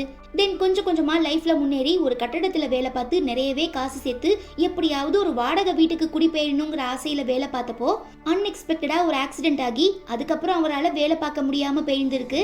ஸோ ஒரு நாள் இந்த சப்வேல தூங்கிட்டு இருக்கும்போது ரவுடி பசங்களாம் சேர்ந்து அவரை பயங்கரமா அடிச்சு துன்புறுத்திருக்காங்க. தனக்கு இந்த உலகத்துல பாதுகாப்பு இல்ல, தான் மேல பாசம் காட்ட யாரும் இல்லைங்கிற விரக்தியில சீக்கிரமா செத்துறணும்னு ப்ரேயர் பண்ணி தூங்கிட்டு இருக்கும்போது ஒரு பொண்ணு பயங்கரமா காயப்பட்டிருக்க பாங்சோ அங்கிளுக்கு மருந்து போட்டு விட்டுருக்காங்க. அவங்க தான் அவரோட மனநல பாதிக்கப்பட்ட கேர்ள் ஃப்ரெண்ட். தனக்குன்னு யாருமே இல்லைன்னு சொல்லி வருத்தப்பட்டப்போ ஒரு அழகான கைகள் தன்னை அரவணைச்சதுனால அவளையே தன்னோட ஒய்ஃப் ஆக்கி எப்படியாவது ஒரு வாடகை வீடை எடுத்து அங்க இவங்க 2 பேரும் சந்தோஷமா சேர்ந்து வாழணுங்கிற ஆசையில தான் இந்த டீமுக்குள்ளேயுமே வந்திருப்பாரு. ஆனா இப்படி அவர் அடிக்கடி சாக்கர் ட்ரைனிங்க்கு வரதுனால அவருக்கு வேலைக்கு போக முடியாம போயிருக்கும். ஸோ வருமானமுமே தடைப்பட்டிருக்கும். அந்த காரணத்துக்காக தான் எனக்கு சாக்கர்லாம் வேண்டாம், என் கேர்ள் ஃப்ரெண்டை நல்லபடியா பாத்துக்கிட்டா போதும்னு சொல்லி ரோட்ல நின்று நியூஸ் பேப்பர் விற்க ஆரம்பிக்கிறாரு. ஆனா நம்ம பாங்சோ அங்கிள் வாய்ஸ் ரொம்பவே முரட்டுத்தனமா இருக்கிறதுனால யாருமே நியூஸ் பேப்பர் வாங்க வரமாட்டாங்க. நான் வேணும்னா உங்களுக்கு உதவி பண்ணவான்னு ஹீரோ கேட்க, நான் ஒன்னும் ரோட்ல நின்று பிச்சை எடுக்கல, என்னால முடிஞ்ச வரை உழைச்சி சம்பாதிக்கிறேன், ஸோ தேவையில்லாம நீ குறுக்க வராதுன்னு திட்டுறாரு. சரி, இதெல்லாம் சரிப்பட்டு வராதுன்னு புரிஞ்சுக்கிற நம்ம ஹீரோயின் அவர்கிட்ட ரொம்ப பணிவா பேசி ஒரு ஷாப்புக்கு அழைச்சிட்டு வந்து டீ கேக்கெல்லாம் வாங்கி தராங்க. சாப்பிட்டு பார்த்துட்டு நிஜமாவே ரொம்ப சூப்பரா இருக்கு, என் கேர்ள் ஃப்ரெண்டுக்கு இது கண்டிப்பா பிடிக்கும், ஆனா என்ன சாப்பிட்டு பார்த்துட்டு ரியாக்ஷன் தான் எதுவுமே தரமாட்டான்னு சொல்லவும், பேசாம நாம இந்த டாக்குமெண்டேஷன் மூவில உங்க ஒய்ஃபையும் ஒரு பார்ட்டா இருக்க வைக்கலாமான்னு ஹீரோயின் கேட்க, இத்தனை நாள்ல அவ ஒரு தடவை கூட என்கிட்டயே பேசினதில்ல, இதுல எப்படி உங்களை மீட் பண்ண ஒத்துக்குவான்னு சொல்லவும், எப்படியோ நம்ம ஹீரோயின் தன்னோட திறமையை யூஸ் பண்ணி பேசி பேசி ஆன்டி மனசை மாத்தி ஃப்ரேம்குள்ள உட்கார வச்சிடுறாங்க. அவங்க ஹீரோவை பார்த்துட்டு நீங்க தானே ஃபுட்பால் பிளேயர் பாக் சியோ ஜூன்னு கேட்க, எது என் பொண்டாட்டி வாயை திறந்து பேசுவாளா, அவளுக்கு சாக்கர்லாம் பத்தி தெரியுமான்னு பாங்சோ அங்கிள் அதிர்ச்சி ஆகிடுறாரு. ஆக்சுவலாக ஆன்டிக்கு சாக்கர்னா ரொம்ப பிடிக்குமா. ஸோ தான் கேர்ள் ஃப்ரெண்டை இம்ப்ரெஸ் பண்ணுறதுக்காகவே நம்ம பாங்சோ அங்கிள் திரும்ப ஃபுட்பால் விளையாட வராரு. அதுவும் சும்மாலாம் இல்லை, நான் ஒரே நாள் நைட்டில் ரொனால்டோ, மெஸ்ஸி, நெய்மர் எல்லாரையும் அள்ளி சாப்பிட்றேன்னு சொல்லி பாஞ்சி பாஞ்சி ப்ராக்டிஸ் பண்ணுறாரு. அதுவே இங்கே நம்ம ஹீரோ வாங்டாங் அங்கிள் கிட்ட நீங்கள் நிஜமாவே ரொம்ப சூப்பராக விளையாடுறீங்க, பட் கொஞ்சம் மிஸ்டேக் மட்டும்தான் இருக்குது, அதை மட்டும் நீங்கள் கரெக்ட் பண்ணிட்டீங்கன்னா கண்டிப்பாக இன்டர்நேஷ்னல் லெவல் பிளேயர் ஆகிருவீங்கன்னு சொல்லி பாராட்டுறாங்க. எப்படியோ நாம் ஆசைப்பட்ட மாதிரி எல்லாரும் கொஞ்சம் சீரியஸாக விளையாட ஆரம்பிச்சிட்டாங்கன்னு சொல்லி சந்தோஷப்படுற நம்ம ஹீரோயினை பார்த்து சிரிக்கவும் அவங்க தம்ஸ் அப் பண்ணுறாங்க. திரும்ப தம்ஸ் அப் பண்ணுற நம்ம ஹீரோ என்ன நினைச்சாலுன்னு தெரியல, லெஜெண்டரி சிம்பிள் காட்டவும் பதிலுக்கு ஹீரோயினுமே லெஜெண்டரி சிம்பிள் காட்டுறாங்க. கட் பண்ணா ஓவர் கான்ஃபிடென்ட்ல சுத்திட்டு இருக்க நம்ம பாங்சோ அங்கிள் பயங்கரமா பறந்து பறந்து பிராக்டிஸ் பண்ணிட்டு இருக்கும்போது அன்எக்ஸ்பெக்டடா வாங்டாங் அங்கிள் காலை உடைச்சிடுறாரு. எல்லா தப்பும் என் மேலதான்னு சொல்லி பயங்கரமா ஃபீல் பண்ணும்போது உன் மேல எந்த தப்பும் இல்லைன்னு ஹியூங்பாங் அங்கிள் சொல்ல, அப்ப யார் மேலடா தப்புன்னு கேட்க, உன் மேலதாண்டா தப்புன்னு தலை குனிஞ்சிடுறாரு. இந்த டீம்ல ஒழுங்கா விளையாண்ட ஒரே பிளேயர் வாங்டாங் அங்கிள் மட்டும்தான், இப்ப அவருக்கே இப்படி ஆயிடுச்சுன்னு சொல்லி ஹீரோ பயங்கரமா ஃபீல் பண்ணவும், என் காலில் சின்ன அடி தான் பட்டிருக்கு, நான் சீக்கிரம் ரெக்கவர் ஆகிடுவேன், ப்ளீஸ் தயவு செஞ்சு என்னை கைவிட்டுறாதீங்கன்னு கெஞ்சுறாரு. எங்களுக்கு பிளேயரோட ஹெல்த் ரொம்ப முக்கியம், ஸோ நீங்கள் கம்ப்ளீட்டாக ரெக்கவர் ஆனதுக்கப்புறம் நெக்ஸ்ட் இயர் பார்ட்டிசிபேட் பண்ணலான்னு ப்ரொடியூசர் சொல்ல, இல்லை எனக்கு இப்போவே ரொம்ப வயசாகிடுச்சு, ஸோ என்னால் அடுத்த சான்ஸ்க்காகலாம் வெயிட் பண்ணிகிட்டு இருக்க முடியாது, நான் வீடு ரெண்ட்டுக்கு எடுக்கிறதுக்காக கொஞ்சம் காசு சேர்த்து வச்சுருக்கேன், அது வச்சு ட்ரீட்மெண்ட் பண்ணிவிட்டு நான் திரும்ப விளையாடுறேன்னு சொல்லும்போது, நீங்கள் ஏன் இந்த மேட்சுக்கு இவ்வளோ முக்கியத்துவம் கொடுக்குறீங்கன்னு ப்ரொடியூசர் கேட்க, பிகாஸ் நான் இளமையாக பணக்காரனாக இருந்தப்போ என் ஃபேமிலியோட அருமையை புரிஞ்சுக்காம என் ஒய்ஃபை பயங்கரமாக அடித்து துன்புறுத்தினேன், என் பொண்ணுக்கிட்ட நான் ஒரு நிமிஷம் கூட பொறுமையாக உட்காந்து பேசினது கிடையாது, 2 பேருமே என்னோட பாசத்துக்காக ஏங்கிட்டு இருந்தாங்க, ஆனால் நான் பணங்காசு இருக்குங்கிற திமிரில் இஷ்டத்துக்கு மதுக்கும் மாதுக்கும் அடிமையாகி என்கிட்ட இருந்த எல்லாத்தையும் இழந்துட்டு தேவையில்லாத குற்றங்களை பண்ணி ஜெயிலுக்கு போயிட்டேன். 5 வருஷத்துக்கு அப்புறம் ரிலீஸ் ஆகி வெளியில வரும்போது என் கையில ஒத்த பைசா கூட இல்லாம தங்குறதுக்கு வீடு இல்லாம நடு ரோட்ல படுத்து தூங்குனேன். வறுமையும் பசியும் என்னை வாட்டி வதக்கி நான் உயிருக்காக போராடிக்கிட்டு ஹாஸ்பிட்டல்ல அட்மிட் ஆகி இருந்தப்போதான் நம்ம பொண்ணு இப்படி ஒரு மோசமான நிலைமையில உங்களை பார்த்தா ரொம்ப மனசு கஷ்டப்படுவா, குற்ற உணர்ச்சிக்கு ஆளாகுவா, ஸோ இதுக்கப்புறம் அவ கண்ணுக்கு முன்ன வராதீங்கன்னு என் ஒய்ஃப் சொல்லிட்டு போனா. ஸோ நான் அவங்க பக்கத்தில் இருக்கும்போது தான் ரொம்ப டார்ச்சர் பண்ணி கொடுமைப்படுத்தினேன். அதே மாதிரி தூரத்தில் இருக்கும்போதுமே அவங்கள கஷ்டப்படுத்த விரும்பலை. அதே நேரம் என்னோட பொண்ணு நான் கஷ்டப்படுறத பார்க்கக்கூடாதுங்கிறதுக்காக தான் என் வாழ்க்கையை மாற்ற நான் இந்த ஃபுட்பால் டீம்லேயுமே சேர்ந்தேன். இப்போ ஒரு வேளை இதுலேருந்து நான் வெளியில் போயிட்டா திரும்ப நான் கஷ்டப்படுற மாதிரி ஆகிரும். அதை பார்த்து என் குழந்தை ரொம்பவே வேதனைப்படுவா. ஸோ ப்ளீஸ் எனக்கு ஒரு வாய்ப்பு கொடுங்க. என் பொண்ணு இப்போ ஒரு ஆண் குழந்தைய பெத்தெடுத்திருக்கா. என் பொண்ணுக்கு தான் ஒரு நல்ல அப்பாவாக இருக்க முடியல. அட்லீஸ்ட் என் பேரனுக்காவது ஒரு நல்ல தாத்தாவாக இருக்க ஆசைப்படுறேன்னு சொல்லி ரொம்ப கெஞ்சுறாரு. இருந்தாலும் ஃபிசிக்கல் ஹெல்த் கொஞ்சம் பாதிக்கப்பட்டிருக்கிறதுனால நம்ம வாங்டே அங்கிளை சப்ஸ்டியூஷன் பிளேயராக வச்சுக்கிறாங்க. சரி, இப்போ நம்ம இவரோட இடத்துல வேற யாரை விளையாட வைக்க போறோம்னு ஹீரோ கேட்க ஒரு சூப்பர் பிளேயர் இருக்கான். பட் அவன்கிட்ட பேசி சமாதானம் பண்ணி திரும்ப அழைச்சிட்டு வர்றது ரொம்பவே கஷ்டம்னு ப்ரொடியூசர் சொல்றாரு. பார்த்தா ஒரு 20 வயசு பையன். அவனுமே அந்த பிக் இஷ்யூ நியூஸ் பேப்பர் தான் வித்துட்டு இருக்கான். பட் ரொம்ப அமைதியா இருக்கிறதுனால அவனுக்காக நம்ம ஹீரோ கத்தி கத்தி கூப்பாடு போட்டு அந்த நியூஸ் பேப்பர்லாம் சேல் பண்ணி கொடுத்துடுறாரு. தென் நம்ம ஆளுங்க குரூப் எல்லாரும் சேர்ந்து அவன் மண்டைய கழுவி, இதான் விஷயம், நீ அந்த வாங்டே அங்கிளுக்கு பதிலாக விளையாடுறியான்னு கேட்டு வாய மூடுறதுக்குள்ள நான் கண்டிப்பா விளையாடுறேன், என்னோட பெஸ்ட்டை கொடுக்குறேன், ப்ராமிஸ்ன்னு சொல்லவும் ஹீரோ ரொம்ப சந்தோஷப்படுறான். அப்பதான் நம்ம ஹீரோயின் அவனோட பேக்ல இந்த மிஸ்ஸிங்னு சொல்லி ஒரு பர்சனோட போட்டோவை பாக்குறாங்க. இதை கவனிச்சாம டக்குன்னு தூக்கிட்டு ஓடி போயிடுறான். ஆனா அடுத்த நாள் சொன்ன மாதிரி ட்ரைனிங்க்கு வரல. என்ன பிரச்சனை, அவன் கூட யாரையோ தேடிட்டு இருக்கான் போலன்னு ஹீரோயின் கேட்க, ஆமா, ஆனா அந்த பையன் நிஜமாவே ரொம்ப பாவம். என்னதான் பெரிய பணக்கார ஃபேமிலியில பிறந்திருந்தாலும் அவங்க அப்பாவுக்கு பிசினஸ்ல ஒரு பெரிய லாஸ் ஏற்பட்டதுனால ஃபேமிலியோட சூசைட் பண்ணிக்க முடிவெடுத்து எல்லாருக்கும் பாய்சன் கொடுத்துருக்காரு. பட் இவன் கெட்ட நேரம் அவங்க எல்லாரும் செத்து போயிட்டாங்க. இவன் மட்டும்தான் உயிரோட இருந்திருக்கான். ஸோ ஒரு ஆர்ஃபனேஜில் வளர்ந்துட்டு இருக்கும்போது அங்கே இருக்கிற மற்ற பசங்களாம் இவனை பயங்கரமாக புள்ளி பண்ணி அடித்து துன்புறுத்தியிருக்காங்க. அதுலேருந்து இவனை ஒரு பொண்ணு தான் காப்பாற்றிருக்கா. இவங்க 2 பேருக்கு நடுவில் ஆழமான நட்பையும் தாண்டி ஒரு அழகான காதல் இருந்திருக்கு. ஸோ அவள் சந்தோஷமாக வாழணுங்கிறதுக்காக இவன் தன்னால் முடிஞ்ச வரை பயங்கரமாக வேலை பார்த்து ஹார்ட் ஒர்க் பண்ணி ஒரு குறிப்பிட்ட அமௌண்ட் காசு சேர்த்ததுக்கு அப்புறம், இனி நீ பார்ட் டைம் ஜாபுக்கெலாம் போகாத, ஃபுல் டைமாக படி, நீ ஆஃபீஸில் போய் வேலை பார்க்கணுன்னு தானே ஆசைப்பட்ட, அதுக்கான எல்லாத்தையுமே நான் பார்த்துக்கிறேன்னு சொல்லியிருக்கான். ஈவன் அவளுமே இவன் மேலே இருக்கிற காதலில், என்கிட்டையும் கொஞ்சம் காசு இருக்கு, அதை உன் அக்கௌண்ட்டுக்கு நான் ட்ரான்ஸ்ஃபர் பண்ணிடுறேன், கூடிய சீக்கிரம் நம்ம 2 பேரும் பணக்காரங்கள் ஆகிடுவோம். பட் இப்போ நான் ஒர்க் பண்ணுற இடத்துல எனக்கு சேலரி கொஞ்சம் பெண்டிங்கில் இருக்குது, அது வாங்கினதுக்கப்புறம் நான் வேலையை விட்டுட்டு படிக்க ஆரம்பிக்கிறேன்னு சொல்லியிருப்பா. ஆனால் யாரு கண்ணு பட்டுச்சுன்னே தெரியல, அந்த பொண்ணு தான் ஃப்ரெண்ட்ஸ் கூட அவுட்டிங் போன இடத்துல பயங்கரமான வெள்ளப்பெருக்கு ஏற்பட்டிருக்கு. ஸோ அங்கே இருந்த பாதி பேர் வெள்ளத்தில் சிக்கி இறந்து போயிருக்காங்க. ஒரு சிலர் மட்டும்தான் பயங்கரமான காயங்களோட மீட்கப்பட்டாங்க. பட் அதில் இவனோட கேர்ள் ஃப்ரெண்ட் இல்லை. அதே நேரம் அவளோட டெட் பாடியும் கிடைக்காததுனால இன்னும் அவள் உயிரோட தான் இருக்கா போலன்னு நினச்சிக்கிட்டு போலீஸ் அவ்வளோ சொல்லியுமே தடுத்துமே கேட்காம ஊர் ஃபுல்லாக அந்த பொண்ணோட போஸ்டரை ஒட்டி இன்னும் தேடிக்கிட்டு இருக்கான்னு ப்ரொடியூசர் சொல்லவும் நம்ம ஆளுங்களாம் பயங்கர எமோஷனல் ஆகி அவனை பார்க்க போகிறாங்க. அப்போ கூட போஸ்டர் ஒட்டி போலீஸ் கிட்ட திட்டு வாங்கிட்டு இருக்கான். ஸோ நம்ம ஹீரோ, டே ஹான்சோ இங்கே கொஞ்சம் பாரு, நீ எப்படி இங்கே அவளை தேடிட்டு இருக்கியோ அதே மாதிரி அவளுமே ஒன்றை தேடிட்டு இருக்க நிறையவே சான்சஸ் இருக்கு. ஹீரோயின் கையில் இருக்கிற கேமரால எல்லாமே ரெக்கார்ட் ஆகிட்டு இருக்கு. ஸோ நாளைக்கே நீ ஒரு பெரிய ஃபேமஸான ஃபுட்பால் பிளேயர் ஆகிட்டீன்னா கண்டிப்பாக அவள் ஒன்றை கண்டுபிடிச்சி ஒன்றை தேடி வருவா. என்ன இந்த டீலுக்கு ஓகேவான்னு ஹீரோ கேட்க, அந்த பொண்ணை பார்த்தா போதும்னு சொல்லி இவனுமே ஒத்துக்கிட்டு திரும்ப அந்த ஃபுட்பால் டீமுக்குள்ளே போயிடுறான். டீமோட மேக்டே வந்துட்டான்னு சொல்லி எல்லாரும் ரொம்ப சந்தோஷமா இருக்கும்போது நம்ம வாங்டாங் அங்கிளுமே வந்துடுறாரு. ஸோ நம்ம ஆளுங்க எல்லாரும் ரொம்ப நாளைக்கு அப்புறம் இப்போ திரும்ப ஒன்னா சேர்ந்து ஜாலியாக ப்ராக்டிஸ் பண்ணிட்டு இருக்கும்போது நம்ம கேங்ஸ்டர் மட்டும் அந்த சாக்கர் பாலை பார்த்து, எனக்கு 8 வயசா இருக்கும்போது நான் ஃபுட்பால் விளையாட ஆசைப்பட்டு எங்கள் அம்மா கிட்ட பால் கேட்டேன்னு சொல்லி ஆரம்பிக்கவும் ஹீரோ செம்ம காண்டாகிடுறாரு. அதுக்கப்புறம் எல்லாருக்குமே ஒன்னா சேர்ந்து ட்ரைனிங் கொடுத்துட்டு இருக்கும்போது ரொம்ப டயர்டாகி கீழே விழுந்துடுறாங்க. ஹீரோயின் பார்த்துட்டு இன்னும் ஹெவியான ட்ரைனிங் கொடுங்க, அப்போதான் ரொம்பவே எமோஷனலாக இருக்கும்னு சொல்ல நம்மளுமே சரி யாரும் ரெஸ்ட் எடுக்காதீங்க, சீக்கிரமா எழுந்திரிங்க, லேட்டாக எழுந்திரிச்சிங்கன்னா 10 ரவுண்டு எக்ஸ்ட்ராவா சுத்த சொல்லுவேன்னு கத்தவும் தன்னோட கேர்ள் ஃப்ரெண்ட் இவன் மேலே ரொம்பவே பாசமா இருக்கான்னு சொல்லி ஏற்கனவே ஹீரோ மேலே செம்ம காண்டில் இருக்கிற நம்ம பாங்ஸோ, என்னடா ரொம்ப ஓவரா சீன் போட்டுட்டு இருக்கியா, நாங்கள் நினச்சா உன்னை 2 நிமிஷத்தில் எதுவும் இல்லாத மாதிரி பண்ணிடுவோம், வரியா ஒரு மேட்ச் வச்சுக்குவோம், நாங்கள் 5 பேர் நீ ஒருத்தன், எங்களை தாண்டி நீ கோல் போட்டு காட்டிட்டீனா நீ எது சொன்னாலுமே நாங்கள் கேட்குறோன்னு பெட் கட்டவும் வாங்கடா பார்த்துக்கலான்னு ஹீரோ களத்தில் இறங்குறாரு. நம்ம ஆளு இன்டர்நேஷனல் பிளேயர் ஆச்சே, ஸோ ஈஸியாக அவங்க 5 பேரையும் காலி பண்ணிட்டு 10-15 கோல் கிட்ட போட்டுடுறான். நம்ம ஆளுங்களுக்கு ரொம்ப மானக்கேடா போயிடுது. என்னமோ பெரிய பெரிய இன்டர்நேஷனல் பிளேயர் ஜாம்பவான்கள் கூடலாம் விளையாடி ஜெயிச்ச மாதிரி நம்ம ஹீரோ பயங்கரமாக சீன் போட்டுட்டு இருக்காரு. அப்பா அங்க வர நம்ம இன்பாங் அங்கிளோட பொண்ணு ஹீரோ கத்திட்டு இருக்கதை பார்த்துட்டு எனக்கு இந்த அங்கிள நல்லா தெரியும், இவர் தான் கொஞ்ச நாளைக்கு முன்ன ரிப்போர்ட்டர் கண்ணில் குத்தி நொல்லையாக்கி விட்டாருன்னு சொல்லவும் ஹீரோவோட சிரிப்பு மறைஞ்சிருது. அப்புறம் அந்த பாப்பாவை இன்டர்வியூ எடுக்கிறாங்க.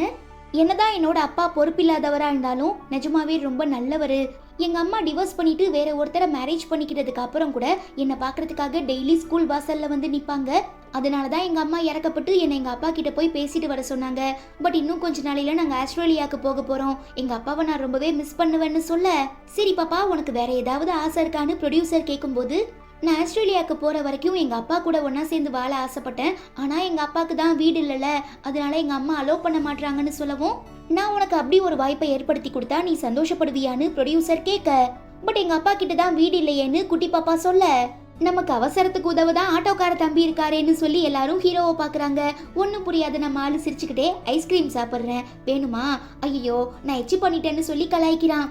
அதுக்கப்புறம் இவங்களாம் சேர்ந்து போட்ட பிளான் புரிய வந்ததும் வேற வழி இல்லாம, ஓகே பாப்பா உங்க சந்தோஷம் தான் எனக்கு ரொம்பவே முக்கியம், நீ ஆசைப்பட்ட மாதிரி உங்க அப்பா கூட கொஞ்ச நாள் என் வீட்டுல சந்தோஷமா வாழ்ந்துக்கோன்னு சொல்லவும் பயங்கரமா எமோஷனல் ஆகி நம்ம பாங்சோ அங்கிள் ஹக் பண்றாரு. குட்டி பாப்பாவும் தேங்க்யூ சொல்றா. இந்த நெகிழ்ச்சியான தருணத்தை பார்த்து எல்லாரும் ரொம்ப சந்தோஷப்படுறாங்க.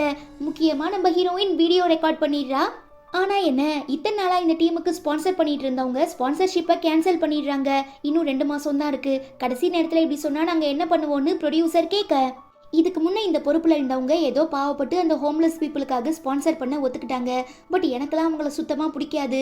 அவங்க பார்க்கவே ரொம்ப அழுக்கா, அவங்க மேல இருந்து கெட்ட நாத்தம் வரும். ஸோ நான் ஸ்பான்சர்ஷிப் பண்ண விரும்பலன்னு சொல்லவும் கோவப்படுற ப்ரொடியூசர், அவங்க யாரும் ஆசைப்பட்டு இப்படி ஹோம்லெஸ் பீப்புள் ஆகல, சிச்சுவேஷன் காரணமாக தான் எல்லாரும் ரொம்ப கஷ்டப்பட்டுட்டு இருக்காங்க. ஒரு காலத்தில் அவங்களாம் ரொம்பவே நிம்மதியான சந்தோஷமான வசதியான வாழ்க்கை வாழ்ந்தவங்க தான். ஏதோ கெட்ட நேரம் இப்போ ரொம்ப கஷ்டப்பட்டுட்டு இருக்காங்க. ஸோ நமக்கும் அந்த நிலைமை வர கொஞ்ச நேரம் கூட ஆகாது. நாளைக்கே கூட நாம ஹோம்லெஸ் பீப்புளா மாதிரி நடுத்தெருவில் உட்காரலாம். அதனால நீங்க தேவையில்லாம அவங்கள பத்தி தப்பா பேசாதீங்கன்னு சொல்லி திட்டிட்டு அங்கே இருந்து கிளம்பிடுறாரு. கட் பண்ணா நம்ம குட்டி பாப்பா ஆசைப்பட்ட மாதிரி தான் அப்பா கூட சேர்ந்து ஹீரோ வீட்டில் வாழ ஆரம்பிக்கிறா. பாப்பா நீ ஆஸ்திரேலியா போயிட்டா தயவு செஞ்சு என்ன மறந்துடாதுன்னு சொல்ல, என்ன இருந்தாலும் நீங்க தான் என்னோட அப்பா, இதை யாராலையும் மாற்ற முடியாது. ஸோ நான் வருஷம் கண்டிப்பா ஹாலிடேஸ்க்கு உங்களை பார்க்க வருவேன்னு சொல்ல, இந்த தடவை ஹீரோ வீடு கொடுத்துட்டாரு, பட் நெக்ஸ்ட் டைம் என்கிட்ட வாடகை வீடு இல்லைன்னா என்ன பண்றது பாப்பான்னு அப்பா கேட்க, நீங்க ஏன் கவலைப்படுறீங்க, அதான் நான் இருக்கேன்ல, நான் உங்களை பத்திரமா பாத்துக்கிறேன்னு பாப்பா சொல்லவும், உன்ன மாதிரி ஒரு டாட்டர் கிடைக்க நான் கொடுத்து வச்சிருக்கணும்னு சொல்லி பாங்சோ அங்கிள் ரொம்ப சந்தோஷப்படுறாரு. தென் நம்ம ஆளுங்க எல்லாருமே அடுத்த நாள் ப்ரொஃபஷனல் டீம் கூட ஒரு முக்கியமான மேட்சுக்கு போறாங்க. நாம விளையாடுறத பார்த்தா போதும் அந்த டீமுக்கு சாக்கரே மறந்து போயிடும். முக்கியமா நான் என்னோட கதையை சொல்ல ஆரம்பிச்சா அவ்வளோதான் அவனுங்களாம் வெறுத்து ஓடி போயிடுவானுங்கன்னு நம்ம கேங்ஸ்டர் சொல்லவும் மற்ற எல்லாருமே கேட்கன்னு சிரிக்கிறாங்க. பட் அங்கே போய் பார்த்தா இவங்க கூட விளையாட போறது அண்டர் 15, அதாவது மிடில் ஸ்கூல் பசங்க. சரி தம்மா தூண்டா தானே இருக்கானுங்க, ஈஸியா தோற்கடிச்சிடலான்னு சொல்லி நம்ம ஆளுங்களுமே களத்துல இறங்கினா அவனுங்களாம் பேய்த்தனமா சாக்கர் விளையாடுறானுங்க. குட்டி பசங்களா இருக்கிறதுனால நம்ம ஆளுங்க கால்குள்ளெல்லாம் பூந்து போய் கோல் அடிக்கவும் என்ன பண்றதுனே தெரியாம ஒரு மாதிரி பிளாங்க் ஆகிடுறாங்க. ஃபைனலா 3:1 கோல் கணக்கில் அவங்க லீடிங்ல போயிட்டு இருக்கவும் ஹீரோ கடுப்பாகி, நீங்களாம் பெரிய மனுஷங்க தானே, போயும் சின்ன பசங்கள்ட்ட தோக்க போறீங்களா, உங்களால முடியலனாலும் பரவாயில்ல, தயவு செஞ்சு வேடிக்கை பார்க்காம ஏதாவது ட்ரை பண்ணுங்கன்னு சொல்லி மோட்டிவேட் பண்ணவும், நம்ம ஆளுங்க எல்லாருக்குள்ளேயுமே பெரிய ஃபுட்பால் பிளேயர் ஆகிறதுக்கு ஒரு முக்கியமான காரணம் இருக்குல்ல, அதை மனசுல வச்சுக்கிட்டு வெறி கொண்ட வேங்கையா விளையாட ஆரம்பிக்கிறாங்க. ஃபைனலா அந்த மேட்ச்லயுமே வின் பண்ணிடுறாங்க. இன்னொரு சைடு எல்லாருக்குமே ஃபேமிலி லைஃப் ரொம்பவே ஸ்மூத்தா போக ஆரம்பிக்குது. இதை பார்த்து சந்தோஷப்படுற நம்ம ஹீரோயின் அசந்து தூங்கிட்டு இருக்கும்போது வேர்ல்டு கப்ல நம்ம டீம் ஜெயிச்சிடுற மாதிரி கனவு வரவும் ரொம்ப ஷாக் ஆகிடுறா. நல்ல விஷயம் தானே, எதுக்காக இப்படி அதிர்ச்சியாகி உட்கார்ந்துருக்கன்னு ப்ரொடியூசர் கேட்க, பொதுவா எனக்கு நல்ல கனவு வந்ததுன்னா ரியல் லைஃப்ல கண்டிப்பா ஏதாவது தப்பா நடக்கும், ஸோ எனக்கு ஏதோ கெட்டது நடக்க போகுதுன்னு சொல்லி வாய மூடுறதுக்குள்ள ஸ்பான்சர்ஷிப் கேன்சல் ஆன விஷயம் தெரிய வந்ததும் ஹீரோயின் செம்ம டென்ஷன் ஆகிடுறாங்க. இதையே என்கிட்ட முன்னவே சொல்லல, நான் ஏதாவது பண்ணி சமாளிச்சிருப்பேன்ல, இப்ப பாதி டாக்குமெண்ட் முடிஞ்சதுக்கு அப்புறம் இப்படி ஒரு குண்டை தூக்கி போட்டீங்கன்னா நான் என்ன பண்ணுவேன்னு கேட்டு கத்துறா. என்னதான் இதுக்கு முன்ன ஸ்பான்சர் இருந்தாலுமே நம்ம ஆளுங்க கை காசை போட்டு கொஞ்சம் வேலை பார்த்திருப்பாங்க. பிகாஸ் எப்படியும் வருமானம் வந்துருங்கிற ஒரு நம்பிக்கையில தான். பட் இப்ப ஸ்பான்சர் இல்லாததுனால இதுக்கப்புறம் இவங்களால டாக்குமெண்டேஷனை கண்டினியூ பண்ண முடியாது. இந்த விஷயத்தை கேள்விப்பட்டு ஹீரோ செம்ம டென்ஷன் ஆகிடுறாரு. இதுக்கு தான் நான் அப்பவே இதெல்லாம் மாட்டேன்னு சொன்னேன், யாராவது கேட்டீங்களா, ஏதேதோ பேசி பிரெயின் வாஷ் பண்ணி இப்படி என்ன கஷ்டப்படுத்துறீங்கன்னு சொல்லி ஃபீல் பண்ணிட்டு இருக்கும்போது போலீஸ் ஸ்டேஷன்ல இருந்து கால் வருது. என்னன்னா இத்தனை நாளா தலைமறைவா சுத்திட்டு இருந்த நம்ம ஹீரோவோட அம்மாவை போலீஸ் அரெஸ்ட் பண்ணி ஜெயில தூக்கி போட்டுடுறாங்க. மை டியர் சன் ப்ளீஸ்டா, எப்படியாவது நீதான் என்ன காப்பாத்தி வெளியில கொண்டு வரணும்னு அம்மா கெஞ்ச, நான் சம்பாதிச்ச எல்லாத்தையுமே அழிச்சது நீங்க மட்டும்தான். ஸோ இப்போ என்கிட்ட ஒத்த பைசா கூட இல்லை. ஏற்கனவே நான் பலப்பட்ட பிரச்சனைகளை ஃபேஸ் பண்ணிட்டு இருக்கேன். ஸோ தேவையில்லாம என்ன டிஸ்டர்ப் பண்ணாதீங்க.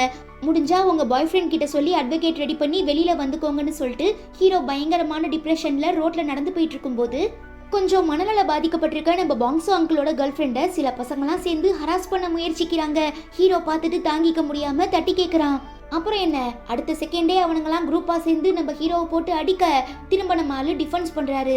ஆனா என்ன, ஆரம்பத்துல நம்ம ஹீரோ கண்ணில் குத்துனார்ல அந்த ரிப்போர்ட்டர் ஹீரோ குடிச்சிட்டு மைனர் பசங்களை அடிச்சு துன்புறுத்திருக்கான்னு சொல்லி அவன் மேல கேஸ் கொடுத்துறவும் நம்மால தூக்கி ஜெயில வச்சிடுறாங்க. ஆக்சுவலாக பாங்ஸோ அங்கிளோட கேர்ள் ஃப்ரெண்ட் தான் வெளியாளுங்க யார்கிட்டையும் பெருசாக பேச மாட்டாங்களே. ஸோ அவங்களுமே என்ன நடந்துங்கிற எதையும் சொல்லாமல் விட்டதுனால ஹீரோ மேலே குற்றம் நிரூபணம் ஆகிடுது. ஆனால் ஹீரோ அப்படிலாம் பண்ணியிருக்க மாட்டாருங்கிற நம்பிக்கையில் நம்ம ஆளுங்க எல்லாரும் போய் போலீஸை விடாமல் எங்கள் ஆள் அப்படி பண்ணலை, எங்கள் ஆள் அப்படி பண்ணலைன்னு வாக்குவாதம் பண்ண ஆரம்பிச்சிடுறாங்க. ஒரு கட்டத்துக்கு அப்புறம் போலீஸால் நிம்மதியாகவே இருக்க முடியல. சரி, அந்த பொண்ணு வந்து உண்மையை சொன்னால் நான் ஹீரோ மேலே இருக்கிற கம்ப்ளைண்ட்டை கேன்சல் பண்ணிடுறேன்னு சொல்லவும் நான் கேட்டே அவ எதுவும் வாய் திறக்க மாட்டா. நீங்க ஏன் இப்படி தேவையில்லாம முயற்சி பண்றீங்கன்னு பாங்ஸோ அங்கிள் சொல்ல மனசு தளர விடாத நம்ம ஹீரோயின் அவங்க கிட்ட, மேடம் ப்ளீஸ் கொஞ்சம் புரிஞ்சுக்கோங்க, உங்களுக்கு உதவி பண்ண போய் தான் இப்ப ஹீரோ போலீஸ்ல மாட்டிருக்காரு.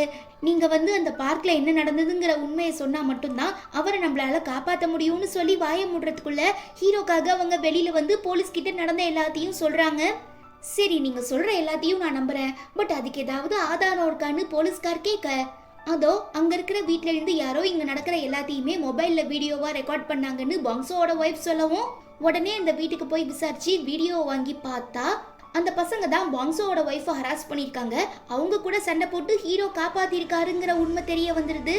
ஸோ இந்த வீடியோ வைரல் ஆகுறதுனால இதுக்கு முன்னே நம்ம ஹீரோ ஒரு பிரச்சனையில மாட்டினார்ல, அதை அப்படியே மக்கள்லாம் மறந்துட்டு மனநல பாதிக்கப்பட்ட பொண்ணை காப்பாத்துறதுக்காக தான் நம்ம ஹீரோ அந்த பசங்க எல்லாரையும் அடிச்சிருக்காரு. இவர் ரொம்பவே நல்ல மனுஷன், அநியாயத்தை பார்த்து பொங்கிருக்காரு, மக்களுக்கு நல்லது பண்ணிருக்காங்கன்னு சொல்லி எல்லாருமே அவரை பயங்கரமா பாராட்டுறாங்க. ஈவன் போலீஸுமே நம்ம ஹீரோவை ரிலீஸ் பண்ணிட்டு தப்பு பண்ண அந்த பசங்களாம் மைனரா இருந்தாலும் அவங்களுக்கு ஏத்த மாதிரியான பனிஷ்மெண்ட் தந்துடுறாங்க. தென் நம்ம ஆளுங்க சரியான ஸ்பான்சர்ஷிப் கிடைக்காம ரொம்பவே கஷ்டப்படுறதுனால சில தொண்டு நிறுவனங்கள் அவங்களாவே முன் வந்து நம்ம ஆளுங்களுக்கு ஸ்பான்சர் பண்றாங்க. அதே நேரம் இந்த டீம்ல விளையாட போற நம்ம ஆளுங்களுமே அவங்க கிட்ட இருக்கிற கொஞ்சம் காசை கொடுத்துறவும் தேவைப்படுற எல்லா பணமுமே கிடைச்சிருது. இது நம்ம விடாமுயற்சிக்கும் ஒற்றுமைக்கும் கிடைச்ச வெற்றின்னு சொல்லி எல்லாரும் ரொம்ப சந்தோஷப்பட்டுட்டு இருக்கும் போது ஹீரோயின் ஹீரோக்கு கால் பண்றாங்க. ஆனா 3 நாள் ஆகியுமே அவன் கால் அட்டன் பண்ணாததுனால என்னவா இருக்கும்னு புரியாம பயங்கரமா யோசிக்கும் போதுதான் நம்ம ஹான்சோ ஹீரோ இப்ப மறைஞ்சிருக்கிற வீடு எனக்கு தெரியும்னு சொல்லி ஹீரோயின் அழைச்சிட்டு போறான். அங்க போய் பார்த்தா நம்ம ஆளு கரியே இல்லாத எலும்பு கடிச்சிட்டு இருக்காரு. இதுக்காக தான் மறைஞ்சிருக்கியான்னு ஹீரோயின் கேட்க விலை கம்மியான இந்த எலும்புமே டேஸ்டா தான்ப்பா இருக்குன்னு ஹீரோ சொல்லவும் டென்ஷன் ஆகி இப்போ உனக்கு என்ன தாண்டா பிரச்சனை, ஏன் இப்படி மறைஞ்சிருந்து வாழ்றேன்னு கேட்க அப்போதான் ஹீரோ ஒரு முக்கியமான விஷயத்த சொல்றாரு. என்னன்னா இவரை இந்த என்டர்டைன்மெண்ட் இண்டஸ்ட்ரிக்குள்ள கொண்டு வந்தார்ல ஒரு பெரிய கம்பெனியோட சிஇஓ, அவரு இதுக்கப்புறம் நீ இந்த டீமுக்கு ஃபுட்பால் கோச்சா இருக்க கூடாது, இதுவும் ஃபுட்பால் கெரியரையே பாதிக்க நிறைய சான்சஸ் இருக்கு. ஏன்னா இவங்களாம் அந்த அளவுக்கு பாராட்ட வேண்டிய செலிபிரிட்டிஸ் கிடையாது, சாதாரண பாவப்பட்ட மக்கள் தான். ஸோ எதுக்காக நீ அவங்களுக்கு டைம் வேஸ்ட் பண்ணிட்டு இருக்கணும்? பேசாம நான் சொல்ற மாதிரி கேளு. ரீசெண்டா நான் ஒரு ரியாலிட்டி ஷோ அனௌன்ஸ் பண்ண போறேன், கிட்டத்தட்ட மேன் வெர்சஸ் வைல்ட் மாதிரி. இது மூலமா நீ மக்கள் கூட ஈஸியா கனெக்ட் ஆக முடியும். அது மட்டும் இல்லாம நீ இப்ப ரீசெண்டா ரொம்ப ஃபேமஸ் ஆகிட்ட. சோ ஏற்கனவே உனக்கு கிடைச்சிருக்க நல்ல பேரை யூஸ் பண்ணிக்கிட்டு இந்த கேம்ல நீ விளையாண்டினா கண்டிப்பா நீ பேக் டு த ஃபார்முக்கு வரலாம், மக்களே உனக்கு சப்போர்ட் பண்ணுவாங்கன்னு மண்டைய கழுவிருக்காரு. அதனாலதான் நம்ம ஹீரோ அந்த ஃபுட்பால் டீம் கிட்ட இருந்து எஸ்கேப் ஆகுறதுக்காக இப்படி மறைஞ்சிருக்கான். நீ மட்டும் கரெக்டான நேரத்தில் கோச் ஆகலனா இவ்வளோ தூரம் யாராலையும் வந்திருக்க முடியாது. ஸோ ப்ளீஸ் நான் சொல்கிறத கேளு. திரும்ப நம்ம டீமுக்கு வந்து கோச்சிங் கொடுத்தா மட்டும்தான் ஹோம்லெஸ் பீப்புளாக சுற்றிட்டு இருக்க அவங்க எல்லாரோட வாழ்க்கையும் மாறும்னு ஹீரோயின் ரொம்ப ரெக்வஸ்ட் பண்ணி கேட்கறதுனால ஹீரோவுமே மனசு மாதிரி வந்து திரும்ப கோச்சிங் கொடுக்க ஆரம்பிக்கிறாரு. ஓரளவுக்கு நம்ம ஆளுங்க எல்லாரும் ட்ரெயின் ஆனதுக்கு அப்புறம் இங்க பாருங்க பாய்ஸ், என்னால உங்க கூட வேர்ல்டு கப் மேட்ச்க்கு வர முடியாது. ஸோ எனக்கு பதிலா வாங்டே அங்கிள் கோச்சா இருப்பாருன்னு சொல்ல கால் உடைஞ்சு போய் உட்கார்ந்துருக்க அந்த மனுஷன் செம்ம ஷாக் ஆகிடுறாரு. அதுக்கு மேல மத்த எல்லா பிளேயர்ஸும் ஹீரோ இருந்ததுனால தான் நம்ம இவ்வளோ தூரம் வந்திருக்கோம், பட் அவர் நம்மளை விட்டு போயிட்டா கண்டிப்பா செல்லி பைசாக்கு பிரோஜனம் இல்லாம போயிருவோம்னு சொல்லி எல்லாருமே புலம்ப ஆரம்பிச்சிடுறாங்க. அப்புறம் நம்ம ஹீரோ நிறைய காசு செலவு பண்ணி தன்னோட அம்மாவை ஜெயில இருந்து வெளியில எடுத்துடுறாரு. இதுவரை நான் உனக்கு ஒரு நல்ல அம்மாவா இருந்து எதுவுமே பண்ணதில்ல, காரணம் நீ எனக்கு 18 வயசுலயே பிறந்துட்ட. நான் உன்னை ஒரு பாரமா தான் பார்த்தேனே தவிர உன்கிட்ட எப்படி பேசணும், உன் மேல எப்படி அன்பு காட்டணும், பழகணுங்கிற எதுவுமே எனக்கு தெரியாது. ஆனா அதெல்லாம் தாண்டி நீ எனக்கு ஒரு நல்ல பையனா இருக்கன்னு நினைக்கும் போது எனக்கே ரொம்ப பெருமையா இருக்குப்பா. ஸோ நீ எடுத்திருக்க இந்த முடிவுக்கு நான் எந்த அப்ஜெக்ஷனும் சொல்ல போறதில்ல. பட் ஃபுட்பாலுங்கிறது நீ ரொம்ப ஆசைப்பட்டு தேர்ந்தெடுத்த துறை.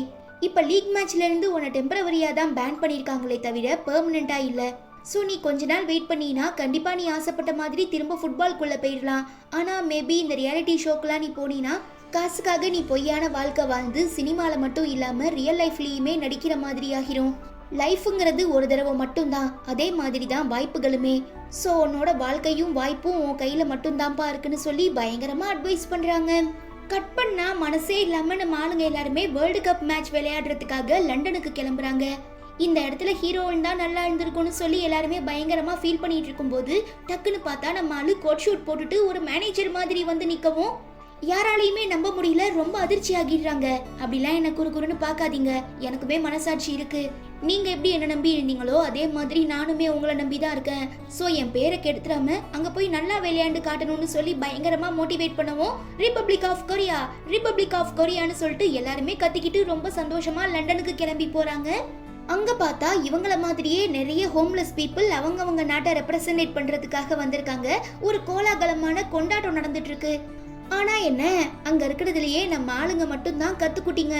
மத்த எல்லாரும் பயங்கர ப்ரொஃபஷனலா வெறிக்கொண்ட மாதிரி விளையாடுறாங்க. ஃபர்ஸ்ட் மேட்ச்ல 2 நாடுகள் பயங்கரமா சண்டை போட்டுக்கிட்டு விளையாடுறத பார்த்ததுமே நம்ம ஆளுங்களுக்குலாம் வயிற்று கலக்க ஆரம்பிச்சிருது. அடிப்பட்ட ஒருத்தரை ஸ்ட்ரக்சர்ல வச்சு தூக்கிட்டு போறதை பார்த்துட்டு என்னையா இது இப்படியெல்லாம் விளையாடுறாங்கன்னு சொல்லி அதிர்ச்சியாகவும், அப்புறம் எதுக்காக நான் உங்களுக்கு இத்தனை நாளா ட்ரைனிங் கொடுத்தேன், இதே மாதிரி தான் நீங்க விளையாடணும்னு ஹீரோ சொல்ல அவ்வளோதான் நம்ம ஆளுங்க எல்லாரும் பீதியாகிடுறாங்க. அடுத்த நாள் பார்த்தோம்னா நம்ம ஆளுங்களுக்கு கோஸ்டாரிக்கா கூட மேட்ச் நடக்குது. அவங்கலாம் பார்க்கறதுக்கே பயங்கரமா இருக்காங்க. நம்ம ஆளுங்க கொஞ்சம் வயசானவங்களாச்சே, ஸோ பார்த்ததும் மிரண்டு போய் தடுமாற்றத்தோட தான் விளையாட ஆரம்பிக்கிறாங்க. ஸ்டார்டிங்லயே ஆப்போசிட் டீம் ஒரு கோல் போடுறவும் ஹீரோ பார்த்து அப்செட் ஆகிடுறாரு.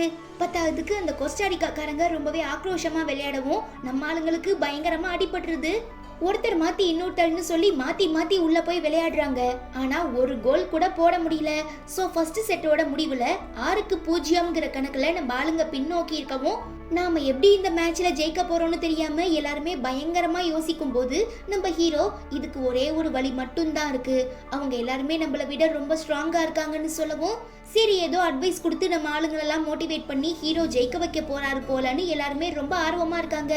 ஆனா ஹீரோ ரொம்பவே அமைதியா இருக்கவும் இதுக்கப்புறம் நீ எதுவும் சொல்ல போறது இல்லையான்னு ஹீரோயின் கேட்க, ஆமா அவங்க எல்லாருமே நம்மளை விட ரொம்ப ஸ்ட்ராங்கா இருக்காங்க, அதனால நாம தோல்வியை ஒத்துக்கிட்டே தான் ஆகணும்னு ஹீரோ சொல்லவும், அட லூசு பயலே இதை சொல்றதுக்கு ஏன்டா சஸ்பென்ஸ் வச்ச, நாங்களாம் எவ்வளவு ஆர்வமா இருந்தோன்னு தெரியுமா, நீலாம் ஒரு கோச்சுன்னு சொல்லவே எனக்கு ரொம்ப வெக்கமா இருக்குன்னு திட்டுறாங்க.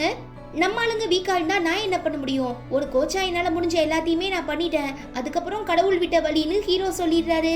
ஃபைனலா நம்ம ஆளுங்க 12-0ங்கிற கணக்குல தோத்து போயிடுறாங்க. தென் நம்ம ஹான்சோ பார்த்தோம்னா தொலைஞ்சு போன அவனோட கேர்ள் ஃப்ரெண்ட் மாதிரியே ஒரு பொண்ணை பார்த்துட்டு பயங்கரமா எமோஷனல் ஆகி அவகிட்ட போய் பேசுறான். பட் நம்ம ஹான்சோ நினைச்ச மாதிரி அது ஒன்றும் அவனோட கேர்ள் ஃப்ரெண்ட் இல்லை, அவன் நிஜமாவே ஜப்பான் நாட்டை சேர்ந்தவங்கிறதுனால அவங்க நாட்டுக்காரங்களாம் எங்க ஊர் பொண்ணுகிட்ட நீ தப்பா நடந்துக்க முயற்சி பண்றேன்னு சொல்லி கொஞ்சம் கூட கருணையே இல்லாம ஹான்சோவை போட்டு கும்முன்னு கும்மிடுறாங்க. அப்புறம் நம்ம ஹீரோ ஹீரோயின் ப்ரொடியூசர்லாம் போய் சண்டையை தீர்த்து வச்சு ஹான்சோவை காப்பாத்தி அழைச்சிட்டு வந்துடுறாங்க. கட் பண்ணா அங்க நடந்துட்டு இருக்க செலிப்ரேஷன்ல நம்ம பாங்ஸோ அங்கிள் கையால டான்ஸ் ஆடுறேன்னு சொல்லி கட்டவரெல்லாம் உடைச்சுக்கிறாரு. இன்னைக்கு அவரால் விளையாட முடியாது, நம்ம என்ன பண்ண போறோம்னு தெரியாம எல்லாரும் யோசிக்கும் போதுதான் ஹீரோயின் அங்க வாலண்டியரா சுத்திட்டு இருக்க 2 பிரேசிலியன் பிளேயர்ஸ் அழைச்சிட்டு வராங்க. ஹீரோக்கு இதுல சுத்தமா உடன்பாடு இல்ல, என்கிட்ட நீ ஒரு வார்த்தை கூட கேட்கல, அப்ப இதுக்கப்புறம் நீயே இந்த டீமுக்கு கோச்சா இருந்துக்கோன்னு சொல்லிட்டு கோச்சுக்கிட்டு போயிடுறாரு. இதுல அந்த பிரேசிலியன் பிளேயர்ஸ் வேற ஆஸ்திரேலியாவுக்கு அகெயின்ஸ்டா நடக்கிற மேட்ச்ல நம்ம ஆளுங்களுக்கு வாய்ப்பே கொடுக்காம அவங்க 2 பேர் மட்டுமே பாலை மாத்தி மாத்தி ஷேர் பண்ணிக்கிட்டு கோலை அடிச்சு தாக்குறாங்க. என்னதான் லீடிங்ல போயிட்டு இருந்தாலும் நம்ம ஆளுங்களால இந்த சந்தோஷத்தை கொண்டாட முடியல. பிகாஸ் அவங்க 2 பேரும் வேற நாட்டை சேர்ந்த பிளேயர் ஆச்சே, சோ நம்ம ஆளுங்களுக்கு தன்மானம் தடுக்குது. இதுல ஆஸ்திரேலியன் டீமை சேர்ந்தவங்களாம் இவங்க கொரியன் டீமு, பட் பிரேசிலியன்ஸை வச்சு விளையாடுறாங்க, இது ரொம்பவே தப்பு, ஃபோர்ஜரின்னு சொல்லி கண்ணா பின்னான்னு திட்டவும் ஹீரோயினுக்கு ரொம்ப அசிங்கமாயிடுது. ஃபைனலா அந்த கேம்ல வின் பண்ணிடுறாங்க. ஆனா நம்ம நாட்டு கொரியன் பிளேயர்ஸ் எல்லாம் இதுல நாம ஒரு கோல் கூட போடல, சோ நாம இதுல வின் பண்ணியிருந்தாலும் இந்த வெற்றியை எங்களால ஏத்துக்க முடியலன்னு சொல்லி பயங்கரமா ஃபீல் பண்றாங்க. அடுத்த மேட்ச் நமக்கு ஜெர்மனி கூட, அவங்க சும்மாவே காட்டுன்னு காட்டுவாங்க, இதுல நம்ம வீக்னஸ் தெரிஞ்சிச்சுன்னா கண்டிப்பா சும்மா விட மாட்டாங்க. அதே நேரம் பிரேசிலியன் பிளேயர்ஸ் இருந்ததுனால மட்டும்தான் நம்மளால இந்த மேட்ச்ல வின் பண்ண முடிஞ்சது. பட் இது நம்ம நாட்டுக்கு நாம ஏற்படுத்தி கொடுத்திருக்க மிகப்பெரிய அசிங்கம். பிகாஸ் நாம ஜெயிச்சா மட்டும்தான் நம்ம நாடு அங்க தலை நிமிர்ந்து நிக்க முடியும். ஸோ நீங்கள் முயற்சி பண்ணுங்க, அதனால தோத்தா கூட எந்த பிரச்சனையும் இல்லை, பட் பிரசிலியன் பிளேயர்ஸை வச்சு நம்ம வின் பண்ணிடக்கூடாதுன்னு ஹீரோ சொல்லவும், என்னதான் ஜெர்மனி பிளேயர்ஸ் கூட விளையாடி ஜெயிக்க முடியாதுன்னு தெரிஞ்சாலும் நம்ம ஆளுங்க கொஞ்சம் கூட டயர்ட் ஆகாம ஃபுல் எஃபோர்ட் போட்டு பயங்கரமா டஃப் கொடுத்துட்டு இருக்காங்க. இதை பார்த்துட்டு அங்க கமெண்ட்ரி பண்றவங்களா இருக்கட்டும் இல்ல ஜெர்மனி ஆடியன்ஸாவே இருக்கட்டும், எல்லாருமே கொரியாக்கு சப்போர்ட் பண்ண ஆரம்பிச்சிடுறாங்க. பட் ரொம்பவே டயர்டா தெரியுறாங்க. பேசாம நம்ம சப்ஸ்டியூஷன் பிளேயரை உள்ள அனுப்பலாமான்னு மேனேஜர் கேட்க, நம்ம ஹீரோவுமே வேற வழி இல்லாம பிரசிலியன் பிளேயர்ஸை திரும்பி பார்க்கும்போது கரெக்டா நம்ம பாங்ஸோ உள்ள பூந்து நான் போறேன்னு சொல்லவும், அப்படி சொல்லியா என் சிங்கக்குட்டின்னு சொல்லி பிரசிலியன் பிளேயர்ஸை அவாய்ட் பண்ணிட்டு பாங்ஸோவை உள்ள அனுப்பி வைக்கிறாரு. அந்த மனுஷனால கோல் போட முடியலைனாலும் ஜெர்மனியையுமே கோல் போட விடாம அடிக்கடி பாலை ஃபீல்ட் அவுட் ஆக்கி விட்டுறாரு. ஹீரோ பார்த்துட்டு அப்படிதான் மோட்டிவேட் பண்ணவும் தன்னையே மறந்து நம்ம ஹீரோ கூட ஹேண்ட் ஷேக் பண்றாரு. அதே நேரம் கோல் கீப்பரா இருந்துட்டு இருக்க நம்ம மூன்சோ அங்கிளுக்கு பயங்கரமா அடிபடுறவும், இப்ப நம்ம கிட்ட வேற யாரும் இல்ல, என்ன பண்றதுன்னு தெரியாம எல்லாரும் முழிக்கும் போதுதான் நம்ம சகப்பு சட்டை இருக்காருல்ல, அதாவது ஹீரோயின் கூட சொன்னாங்களே ரொம்ப மர்மமா இருக்காருன்னு, அந்த மனுஷன் நான் ஒரு கே, இது பிடிக்காம எங்க அப்பா என்னை வீட்டை விட்டு துரத்திட்டாரு, ஸோ என் லைஃபை மாத்தணுங்கிறதுக்காக தான் நான் இந்த டீமுக்குள்ள வந்தேன், அதே மாதிரி தான் நீங்க எல்லாரும், அதனால நாம இந்த கேம்ல முயற்சி பண்ணா மட்டும்தான் நம்ம எல்லாரோட லைஃபுமே மாறும்னு சொல்லவும், சீரியஸா இருந்த எல்லாருமே குபீர்னு சிரிக்க ஆரம்பிச்சிடுறாங்க. பட் இவர் சொன்னதுல ஆழமான கருத்து இருக்குங்கிறத புரிஞ்சுக்கிற நம்ம கால் உடைஞ்சு போய் உட்கார்ந்துருக்க வாங்டே அங்கிள், நான் இந்த டீமுக்கு கோல் கீப்பரா இருக்கேன்னு சொல்ல நம்ம ஹீரோவால அக்செப்ட் பண்ணிக்கவே முடியல. ஆனா வேற வழி இல்லாம ஓகேன்னு சொல்லிடுறாரு. பட் பாவம் இந்த மனுஷனால கொஞ்சம் கூட நிக்கவே முடியல. இருந்தாலும் தன்னோட டீமுக்காகவும் தன்னோட நாட்டுக்காகவும் விளையாட ஆரம்பிக்கிறாரு. இப்படி உங்க எல்லாருமே நாட்டுக்காக இவ்வளோ கஷ்டப்படுறத பார்த்து அங்க சுத்தி இருக்கிற எல்லா ஆடியன்ஸும் ரிப்பப்ளிக் ஆஃப் கொரியான்னு சொல்லி பயங்கரமா மோட்டிவேட் பண்றாங்க. ஆனா என்ன, எவ்வளவுதான் கஷ்டப்பட்டு விளையாண்டாலும் நம்ம ஆளுங்களால அந்த கேம்ல வின் பண்ண முடியல.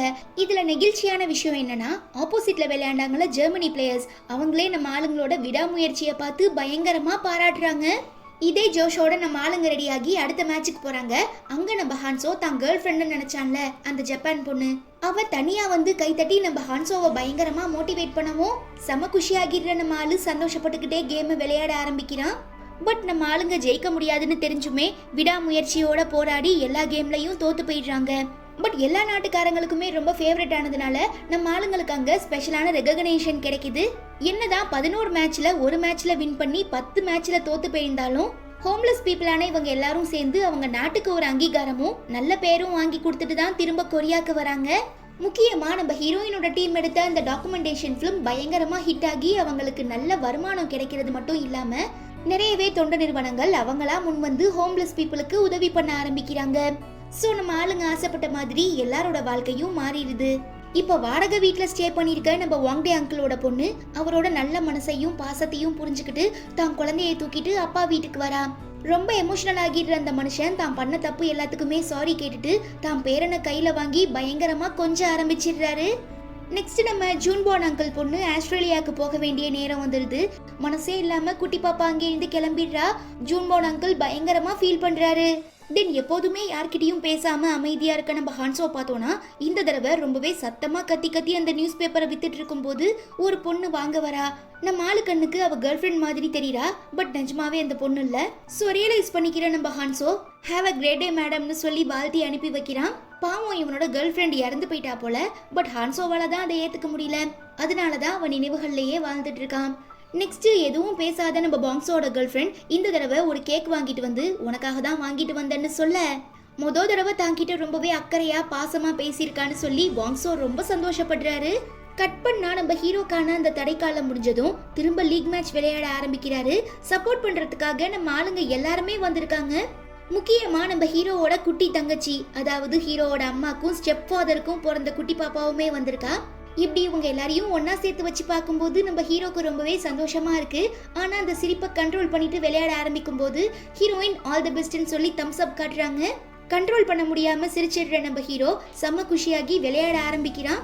பட் இந்த தடவை தனக்கான சான்ஸை மிஸ் பண்ணாம கரெக்டா யூஸ் பண்ணிக்கிட்டு ரொம்பவே சூப்பரா ரொனால்டோ ஸ்டைல்ல கோல் போடுறாரு. அவ்வளவுதான், இதோட இந்த மூவியுமே ரொம்ப சூப்பரா முடியுது. இந்த மூவியை பொறுத்த வரைக்கும் எல்லாருக்குமே ஹாப்பி என்டிங் தான். ஸோ இது வொர்த் டு வாட்ச். கண்டிப்பா எல்லாரும் ஒரு தடவையாவது பாருங்க. நம்ம லைஃப் ஏன் இப்படி இருக்குன்னு சொல்லி எப்போதுமே சோகமா புலம்பிட்டு இல்லாம முடிஞ்ச வர முயற்சி பண்ணி அதை மாத்த ட்ரை பண்ணணும். அதுதான் இந்த மூவில ரொம்ப அழகா சொல்லியிருக்காங்க. ஸோ என்னோட பாயிண்ட் ஆஃப் வியூவில் இது நிஜமாவே ரொம்ப நல்ல மூவி. நீங்கள் அப்படி ஃபீல் பண்ணீங்கன்னா மறக்காமல் உங்கள் ஃப்ரெண்ட்ஸ் அண்ட் ஃபேமிலி கூட ஷேர் பண்ணுங்கள். நான் உங்கள் எல்லாரையும் இதே மாதிரி ஒரு சூப்பரான மூவியில் அடுத்து வந்து மீட் பண்ணுறேன். Until then, it's bye from Afi and stay tuned with Spectre of Fantasy.